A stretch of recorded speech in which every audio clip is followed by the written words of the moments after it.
अस्सलाम वालेकुम। जीटीवी के साथ मैं हूं शहजादी कमल और मैं हूँ रानी सैफुल्ला खान। हेडलाइंस आपने जानी, आपको अपडेट करें। Forever Run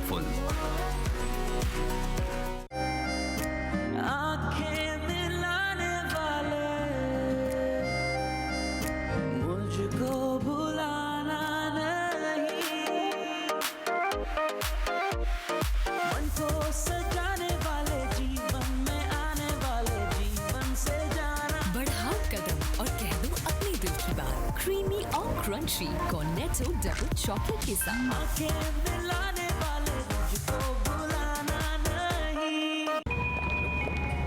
Ladies and gentlemen, may I have your attention, please? Flight SA9.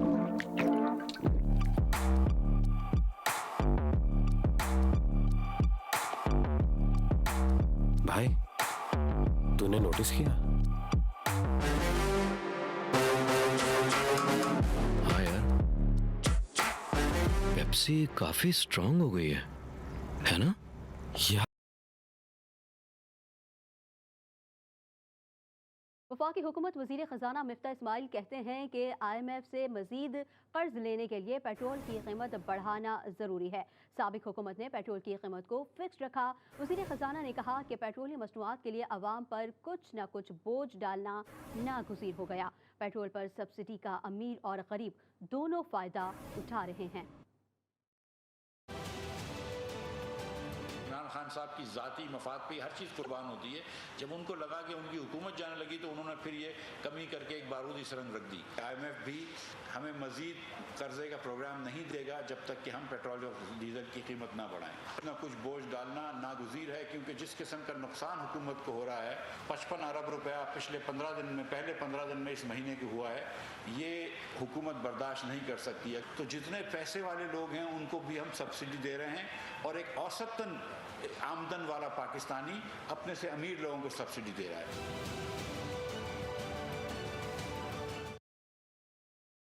PTI के रहनुमा फैसल वावडा ने पेट्रोल और डॉलर की कीमतें मजीद बढ़ने की पेशगोई कर दी। अपने बयान में फैसल वावडा ने कहा कि अब पता चला इन किरदारों को इम्पोर्टेड हुकूमत सिर्फ करप्शन करना जानती है।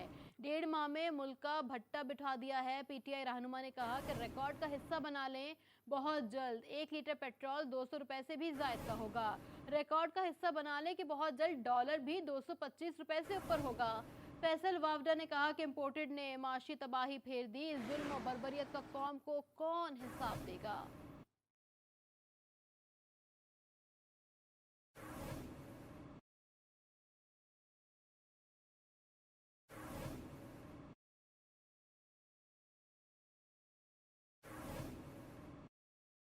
वज़ीर इत्तलात सिंध शर्जील मेमन ने वफाकी हुकूमत की जानिब से पेट्रोलियम मसनूआत की कीमतों में इजाफे पर बयान जारी किया है। शर्जील इनाम मेमन का मजीद कहना था कि पेट्रोलियम की कीमतों में इजाफे के बावजूद महंगाई पर काबू रखने की हर मुमकिन कोशिश करेंगे। वज़ीर इत्तलात सिंध ने मजीद कहा कि वज़ीर आला के अहकामात पर ज़िले इंतजामिया महंगाई कम करने के इक़दाम करेगी। अपने नाजरीन को आगाह कर रहे हैं कि वज़ीर इत्तलात सिंध शर्जील इनाम मेमन ने वफाकी हुकूमत की जानिब से पेट्रोलियम मसनूआत की कीमतों में इजाफे पर बयान जारी किया है। शर्जील मेमन का बयान में कहना था कि पेट्रोल कीमतों में इजाफे के बावजूद महंगाई पर काबू रखने की हर मुमकिन कोशिश करेंगे। वज़ीर इत्तलात सिंध ने यह भी कहा कि वज़ीर आला के अहकामात पर ज़िला इंतजामिया महंगाई कम करने के इक़दाम जारी करेगी।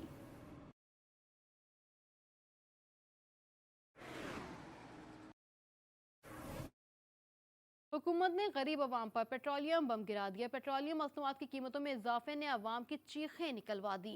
पेट्रोल की नई कीमत 30 रुपए इजाफे के साथ 181 रुपए हो गई। शहरी कहते हैं कि पेट्रोलियम मसनूआत की कीमतों में इजाफे से दीगर अशिया की कीमतों में भी इजाफा होगा, जिससे महंगाई में भी इजाफा होगा। मज़ीद तफसीलात बता रहे हैं लाहौर से वहीद गुजर। जी वहीद, बताइएगा शहरियों का क्या कहना है? बिल्कुल देखिए, इंतजामिया की जानिब से पेट्रोलियम मसनूआत की कीमतें जो बढ़ाई गई हैं वो इस पर शहरी जो है शदीद रद्द-ए-अमल का इजहार कर रहे हैं। शहरियों से हमारी कुछ देर पहले बात हो रही थी, उनका ये कहना था कि नई हुकूमत से बहुत सारी उम्मीदें थी मगर मायूसी हुई। अब पेट्रोल की कीमतों में 30 रुपये जो है वो इजाफा किया गया है, जिससे अशिया खुर्द-ओ-नोश की कीमतों में जो महंगाई में इजाफा होगा उसको कौन कंट्रोल करेगा। आज लाहौर में भी यही सूरत हाल है कि पेट्रोल की नई कीमत जो है 180.3 पर जा पहुंची है। है 30 रुपये इजाफे के साथ, जबकि डीजल की कीमत भी 30 रुपये इजाफे के साथ 174 रुपये कुछ पैसे जो है पर जा पहुंची है। मट्टी के तेल की कीमत भी जो है 30 रुपये जो है इजाफा उसमें कर दिया गया है। शहरियों का इस वाले से शदीद रद्द-ए-अमल था। अभी कुछ देर पहले शहरी हमारे साथ बात कर रहे थे, उनका ये कहना था कि अशा खुर्द-नोश की कीमतें जो कि पहले ही काफ़ी हद तक जो है हुकूमत के कंट्रोल में नहीं है, अब महंगाई जो बढ़ेगी पेट्रोल की मसनूआत की कीमतों में इजाफे के बाद, उसको कंट्रोल करने के लिए हुकूमत जो है अब और नया टैक्स को लेकर आएगी। मगर शहरियों का इस वाले से यही कहना था कि नई हुकूमत से काफ़ी ज़्यादा उम्मीदें थीं, उम्मीदें जो पूरी ना हुई, मायूसी हुई और ये भी कहा जा रहा है कि मज़ीद भी कीमतों को बढ़ाया जा सकता है। आज आकर ये सारा बोझ जो है गरीब गुर्बत में पिसी आवाम पर पड़ेगा। शहरियों का इस वाले से ही कहना था कि अगर कीमतें बरकरार रखी जाती वो काबिल बर्दाश्त थी, क्योंकि शहरी उस कीमत को जो है काफ़ी देर से जो है उस कीमत पर पेट्रोल जो वो डलवा रहे थे, मगर 30 रुपये इजाफा करके इंतज़ामिया ने जुल्म किया है। अब महंगाई में इजाफा होगा, 2 वक्त की रोटी जो पहले बड़ी मुश्किल से कमा रहे थे, अब मज़ीद जो इजाफे को वो बर्दाश्त नहीं कर पाएंगे। बहुत से शहरी ऐसे थे जिन्होंने सवाल का जवाब ही नहीं दिया। उनका ये कहना था कि अब हुकूमत जो चाहती है वो करती रहे, क्योंकि अब वो कोशिश ये करेंगे कि, क्योंकि हमने देखा कि अब रात के बाद जो है पेट्रोलियम मसनूआत की कीमतें जैसे ही बढ़ी हैं, पेट्रोल पंप पर उस तरह से रश भी नहीं है। अब शहरी शायद ये सोच रहे होंगे कि जो मोटर बाइक वाली हैं वो साइकिल का इस्तेमाल शुरू करें और जो गाड़ियों वाले हैं वो गाड़ियों का इस्तेमाल कम कर दें।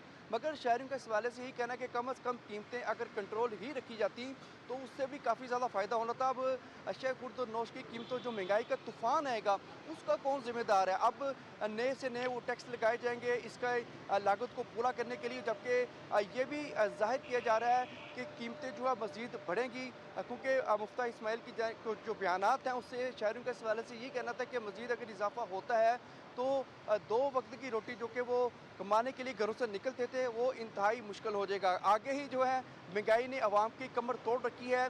पेट्रोलियम मसनूआत की कीमतों पर कीमतें बढ़ने से हर चीज़ पर असर पड़ेगा और हर शहरी ये जानता है कि आगे ही शहरियों के इस वाले से कहना था कि ना वो घी खरीद सकते हैं, ना आटा, ना चीनी, ना दालें।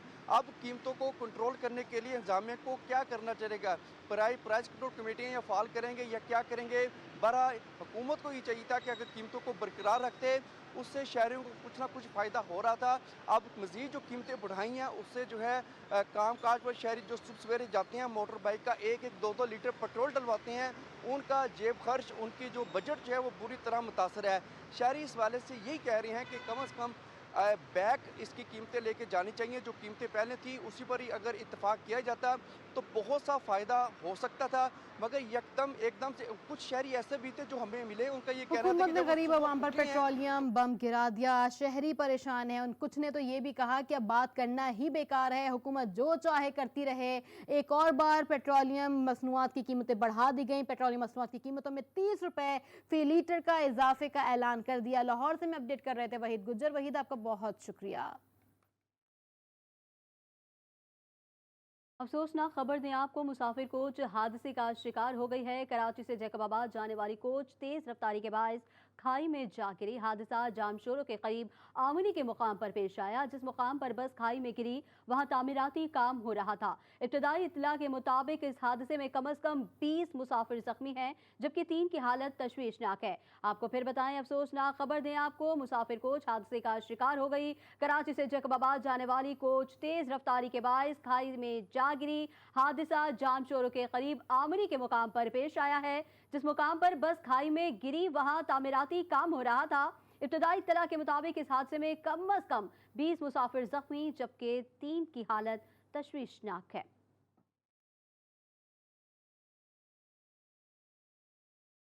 कराची के मुकामी होटल की छत गिरने का मामला, मरने वालों की तादाद 2 हो गई है, जबकि 3 अफराद जख्मी हैं। इस वक्त मुकामी होटल के अतराफ कानून नाफिज करने वाले इदारों के अहलकार भी मौजूद हैं। हिफाजती इकदाम के पेश नज़र होटल में जारी मामूल की आमदोरफ्त को रोक दिया गया है, जबकि BD का अमला भी जाए हादसा पर मौजूद है। कराची के मुकामी होटल की छत गिरने का मामला, मरने वालों की तादाद 2 हो गई, जबकि 3 अफराद अभी भी जख्मी हैं।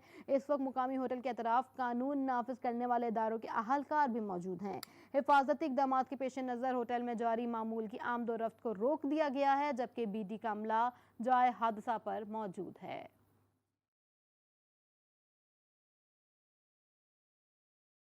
कराची में जिना अस्पताल कार्डियो से सबा पुल तक सीवरेज लाइन के तामीराती काम के बाद सड़क टूट फूट का शिकार होने से शहरियों को मुश्किलात का सामना करना पड़ रहा है। ट्रैफिक की रवानी मुतासिर तो हो रही है, अस्पताल में आने वाले मरीज और तीमारदार भी ज़हनी कोफ्त में मुब्तला होकर रह गए हैं। इस वक्त जिना अस्पताल के बाहर क्या सूरत हाल है, जान लेते हैं नुमाइंदा GTV न्यूज़ बुरहान मुस्तफ़ा से, जो वहीं मौजूद हैं। जी बुरहान, बताइएगा क्या मनाजिर देख रहे हैं? जी बिल्कुल, इस वक्त मैं रफ़ीकी शहीद रोड पर मौजूद हूँ, जहाँ पर सेवरेज के निज़ाम के बाइस तामीराती काम जारी है। मेरे कैमरामैन उबैद आपको दिखा सकते हैं कि यही वो जहाँ पर सेवरेज की लाइन डाली जा रही है। इस सड़क को समा पुल से लेकर जो है वो रफ़ीकी शहीद रोड और उसके बाद कार्डियो पुल तक जो है वो इसको मुकम्मल तौर पर खोदा गया है, जहाँ पर सेवरेज की लाइन डाली जा रही है। इस वक्त जो डाइवर्शन दी गई है वो ये दी गई है कि ट्रैफिक पुलिस वालों ने जो रफ़ीकी शहीद रोड है, इससे जो गुजरने वाले अफराद को जिनको काला पुल जाना है वो कैंट स्टेशन से मुतबादिल रास्ता इख्तियार करके अपनी मंजिल की जानिब पहुंच रहे हैं। जबकि इस वक्त गवर्नमेंट ऑफ सिंध की जानिब से इस सड़क को नया तामीर किया जाएगा। 1 साल कबल भी इस सड़क पर जो है वो सेवरेज की लाइन डाली गई थी, लेकिन एक मरतबा फिर इस सड़क को मुकम्मल तौर पर खोदा गया है, जिसकी वजह से शहरी भी काफ़ी मुश्किलात में है। जबकि इस वक्त रफ़ीक शहीद रोड की सूरत हाल ये है कि इस वक्त यहाँ पर आम ट्रैफिक को आने की इजाज़त है, अलबत्ता जब तामीराती काम शुरू होता है तो इस सड़क को मुकम्मल तौर पर बंद कर दिया जाता है। जी वेलकम बैक। आपको बताएं कि इमरान खान लॉन्ग मार्च के हमरा इस्लामाबाद पहुंचे। जिना एवेन्यू पर मुजाहिरीन से खिताब की तैयारी की तो साबिक डिप्टी स्पीकर कासिम सूरी कप्तान को मशवरा देने लगे। कासिम सूरी ने फैसल जावेद के कंधे पर उचककर इमरान खान को इस्लामी टच के साथ तकरीर का आइडिया दिया। इमरान खान ने अपने तकरीर का आगाज़ ही मैं आशिक रसूल हूँ के जुमले से किया। सोशल मीडिया पर इस्लामी टच वायरल हो गया।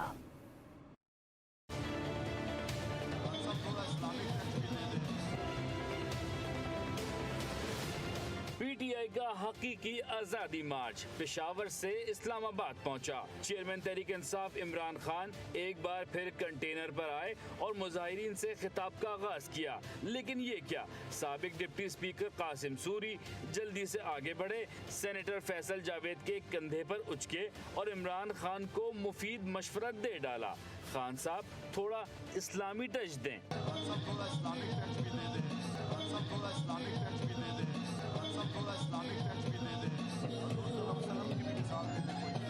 कप्तान को भी अपने बाएतमाद खिलाड़ी का मशवरा पसंद आया। इमरान खान ने भी तकरीर का आगाज इस्लामी टच से ही किया। मैं हूँ एक जो अपने आप को आशिक रसूल कहता हूँ। मैं अपने नबी सल्लल्लाहु अलैहि वसल्लम का फॉलोअर हूँ और मेरे नबी ने हमें एक चीज सिखाई थी कि इंसानों को इकट्ठा करना है, तकसीम नहीं करना। कासिम सूरी का मशवरा और इस पर इमरान खान का खिताब सोशल मीडिया पर वायरल हो गया। अब आपको बताएं कि इलेक्शन में इलेक्ट्रॉनिक वोटिंग मशीन इस्तेमाल नहीं होगी। ओवरसीज़ पाकिस्तानी वोट नहीं डाल सकेंगे। EVM और ओवरसीज़ पाकिस्तानियों के वोट डालने से मुतालिक तहरीक इंसाफ हुकूमत की तरामीम ख़त्म कर दी गई। कौमी असम्बली ने नैब तरमीमी बिल भी कसरत राय से मंजूर कर लिया। टैक्स मामला तरक्याती मंसूबों में बेकायदगियों को नैब के दायरे इख्तियार से निकाल दिया गया।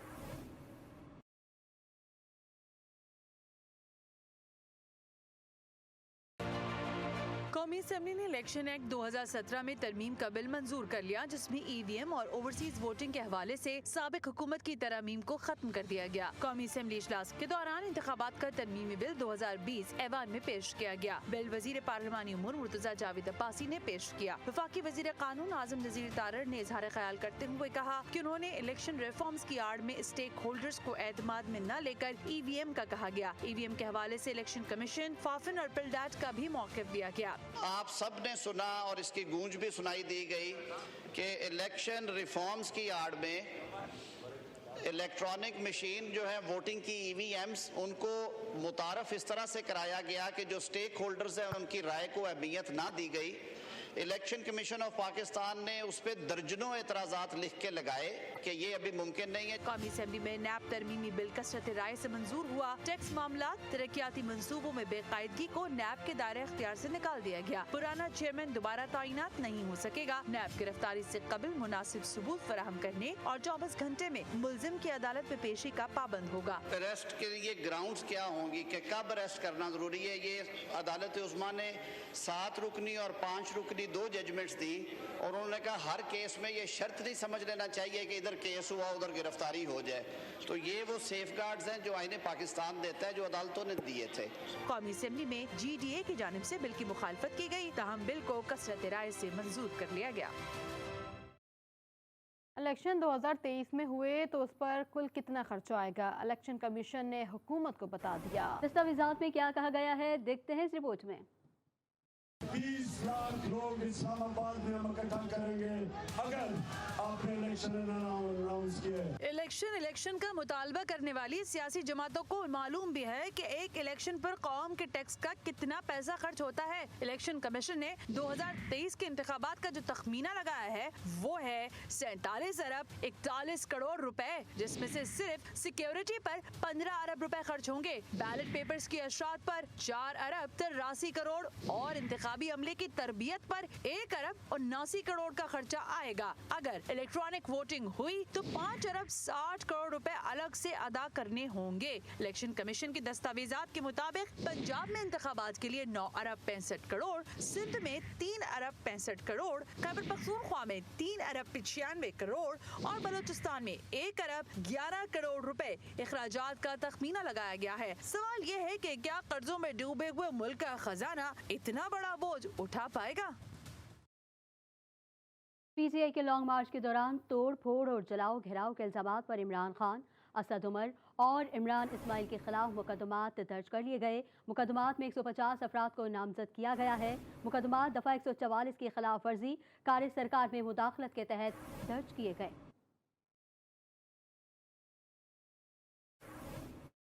कौम ने इमरान खान को एब्सोल्युटली नॉट कह दिया। मुस्लिम लीग नून की नायब सदर मरियम नवाज कहती हैं इनकलाब आ गया लेकिन बंदे नहीं आए।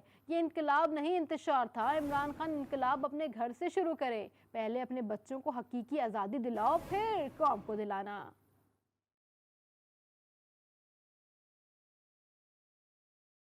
इनको एब्सोल्युटली नॉट कह दिए। इनकलाब आ गया बंदे नहीं आए उनके।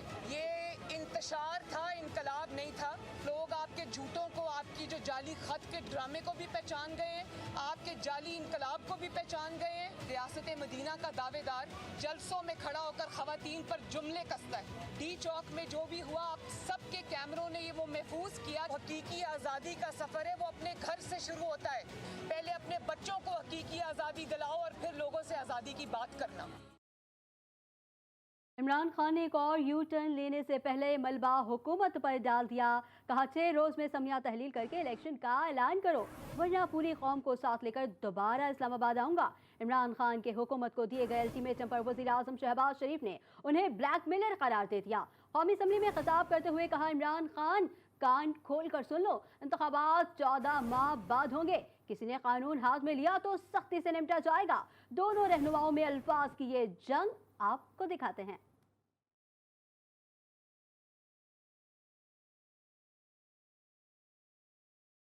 इस इम्पोर्टेड हुकूमत को एक पैगाम देना चाहता हूँ, तुम्हारी डिक्टेशन नहीं चलेगी। आपको मैं 6 दिन दे रहा हूँ। 6 दिन के अंदर आप इलेक्शन अनाउंस करें। जून के महीने में इलेक्शन अनाउंस करें। डिक्टेशन अपने घर में दो, असेंबलीज डिसॉल्व करें। अगर 6 दिन के बाद ये नहीं करेंगे आप तो मैं सारी अपनी कौम को लेके वापस इस्लामाबाद आऊंगा। तुम्हारी डिक्टेशन नहीं चलेगी। ये हाउस खुद फैसला करेगा। हमें शफाफ इलेक्शन कराने हैं, कब कराने हैं ये ऐवान फैसला करेगा। इस हुकूमत की जो मियाद 1 साल 2 महीने है, बातचीत के लिए दरवाजे खुले हैं। लेकिन अगर तुम्हारा ख्याल है कि तुम हमें ब्लैकमेल कर लोगे, डिक्टेशन दोगे तो अपने घर में दो। इस ऐवान को मत दो ये डिक्टेशन, ऐवान को मत दो ये डिक्टेशन, ऐवान को मत दो ये डिक्टेशन।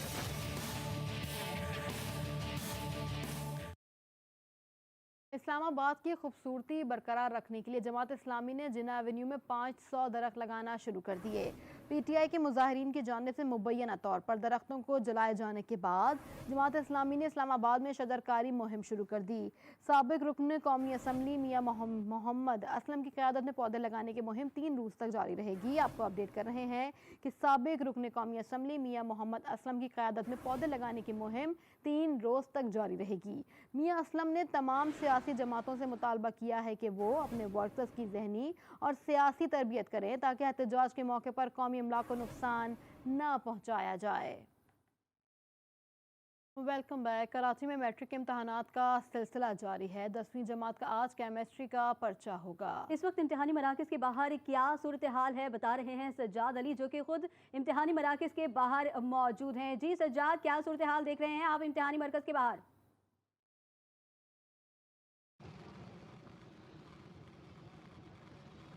हाँ जी बिल्कुल, देखिए 10वीं जमात का आज केमिस्ट्री का पर्चा है। इस हवाले से इम्तिहानी मराकज़ पर हमें कोई सिक्योरिटी नज़र नहीं आ रही, जबकि कराची के डिस्ट्रिक्ट साउथ में जो है वो थ्रेड अलर्ट भी है। उसके अलावा यहाँ पर जिस तरीके से यूनिवर्सिटीज़ एंड बोर्ड ने ख़त लिखे थे होम डिपार्टमेंट को कि भाई यहाँ पर पुलिस की तैनाती को यकीन बनाया जाए, जो कि हसास इम्तिहानी मराकज़ है, लेकिन अब तक हमें यहाँ पर पुलिस की कोई भी मोबाइल या फिर एहलकार नज़र नहीं आ रहा। इस हवाले से दूसरी जानब मुल्क की एहतजाज भी है, तो एहतजाज के बाइस जो रुकावटें हैं वो अबूर करते हुए तलबा यहाँ पर पहुँच चुके हैं। अभी भी किसी किसी जगह पर कंटेनर मौजूद है, जबकि चेक पोस्टें भी मुख्तलिफ इलाकों में जो है वो लगाई गई हैं। लेकिन ये जो तलबा है ये हर रुकावटें को अबूर करके कल देर से पहुँचे थे, लेकिन आज हमारी तलबा से बात हुई है। इनका यही कहना है कि हम जिस तरीके से आम दिनों में आते हैं हम उसी तरीके से आए हैं, और मैट्रिक बोर्ड ने भी एलामे जारी किया कि तमाम तर जो पेपर्स हैं वो अपने शेड्यूल के मुताबिक होंगे, कोई पेपर कैंसिल नहीं होगा। किसी एहतजाज की वजह से कोई पेपर जो है वो मौखर नहीं किया जा रहा है। इस हवाले से इम्तिहानी मराकज़ में अब से कुछ ही देर बाद 9:15 बजे जो है वो पर्चों की तरसील का सिलसिला जारी हो जाएगा। अलबत्ता अगर नकल की बात की जाए तो नकल मुसलसल जो है वो सोशल मीडिया पर पर्चे आउट हो जाते हैं। इम्तिहानी मराकज़ पर जो है वो नकल का भी सिलसिला जारी होता है, जिसको रोकने के लिए मैट्रिक बोर्ड मुकम्मल तौर पर नाकाम हो चुका है। कराची में मैट्रिक के इम्तिहानात का सिलसिला जारी है। 10वीं जमात का केमिस्ट्री का पर्चा होगा। हमें अपडेट कर रहे थे सज्जाद अली लाशारी, आपका बहुत शुक्रिया।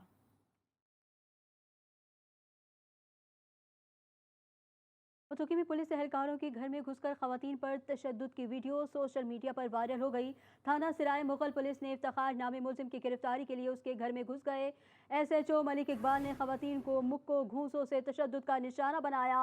मुतासरा खवातीन ने IG पंजाब से तशद्दुद करने वाले पुलिस एहलकारों को मुअत्तल करके इंक्वायरी करने का मुतालबा कर दिया। आपको पतोकी से खबर दे रहे हैं। पतोकी में पुलिस एहलकारों के घर में घुसकर खवातीन पर तशद्दुद की वीडियो सोशल मीडिया पर वायरल हो गई। थाना सिराय मुगल पुलिस ने इफ्तिखार नामी मुलजिम की गिरफ्तारी के लिए उसके घर में घुस गए। SHO मलिक इकबाल ने खवातीन को मुक्को घूंसों से तशद्दुद का निशाना बनाया। मुतासरा खवातीन ने IG पंजाब से तशद्दुद करने वाले पुलिस एहलकारों को मुअत्तल करके इंक्वायरी करने का मुतालबा कर दिया।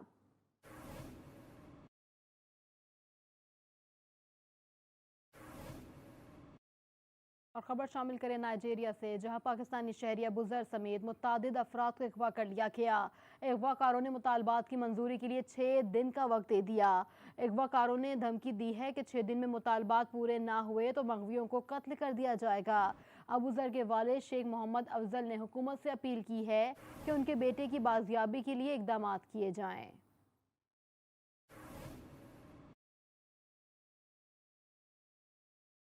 पहाड़ों का एक और शैदाई दुनिया छोड़ गया। मारूफ कोहे पेमा अली रज़ा सतपारा इंतकाल कर गए। अली रज़ा सतपारा इस साल के टू स्मिट का इरादा रखते थे और 17 मई को मामूल की तरबियती मश्क के दौरान पहाड़ से फिसलकर खाई में जा गिरे थे। उनकी रीढ़ की हड्डी और पसलियां टूट गई थीं और रीजनल हेडक्वार्टर अस्पताल इस्कर्दू में ज़ेरे इलाज थे। 55 साला अली रज़ा सतपारा को मुल्क में मौजूद 8000 मीटर से बुलंद 5 चोटियों में से 4 को मुतअद्दिद बार सर करने का एजाज़ हासिल था। उन्होंने नांगा पर्वत, ग्लेशियर बर्न 1, ब्रैड पैक और ग्लेशियर बर्न 2 को मजमूई तौर पर रिकॉर्ड 17 मरतबा सर किया। पहाड़ों का एक और शैदाई दुनिया छोड़ गया। मारूफ कोहपैमा अली रज़ा सतपारा इंतकाल कर गए।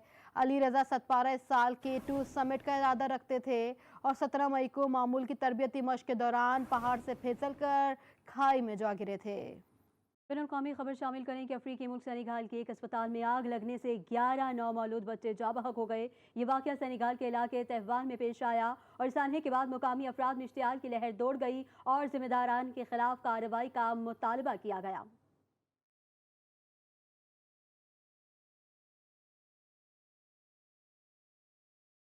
और अब आपको बताएं कि वर्ल्ड बीच रेसलिंग सीरीज में शिरकत के लिए पहलवान इनाम बर्ड सुबह तुर्की रवाना हो गए।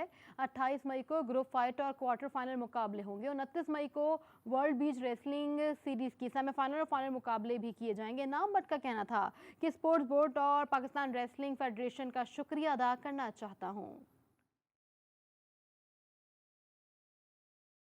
न्यूज़ स्टूडियो से फिल वक्त इतना ही। मज़ीद खबर अपडेट्स के लिए देखते रहिए GTV न्यूज़, जी पाकिस्तान के लिए।